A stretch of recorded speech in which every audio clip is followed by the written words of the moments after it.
Finir en apothéose comme ce fut le cas samedi soir contre Sochaux est une sacrée performance des joueurs de l'ETGFC, tant cette troisième année de suite en Ligue 1 fut longue, harassante et agitée.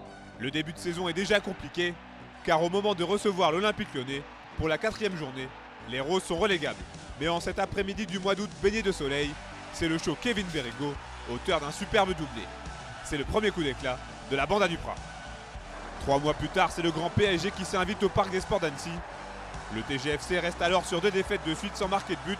Dans des conditions climatiques particulièrement difficiles, les Hauts-Savoyards font chuter les Parisiens pour la première fois depuis 36 matchs. Allez, Daniel Vass, il a compris. Allez, Soumou, faut y aller. Faut y aller. Faut y aller. Faut y aller. TGFC. L'exploit est en marche ici à Annecy. Evian Tonon-Gaillard finit l'année 2013 à la 16e place après un revers à Nice.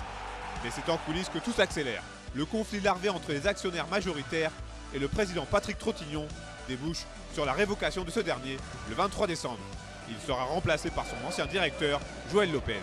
Coïncidence ou pas de cette lutte de pouvoir dans les hautes sphères du club, sur le terrain, Pascal Duprat et ses joueurs vont connaître un trou d'air long de 12 matchs sans victoire. Série négative stoppée avec une victoire contre Nantes le 28 février. 2 semaines plus tard, le TG a l'occasion de se mettre définitivement à l'abri Croaton en battant Valenciennes. Mais les Roses totalement crispées passent à côté et s'inclinent 1-0. La zone de relégation se rapproche dangereusement. Mais une nouvelle fois, les Hauts-Savoyards se relèveront avec la manière et l'AS Monaco en fera les frais. Et malgré la folle remontée sochalienne en fin de saison, les joueurs de l'ETGFC mettront un point d'honneur à finir la saison sur un dernier coup d'éclat. C'était ce samedi à Sochaux.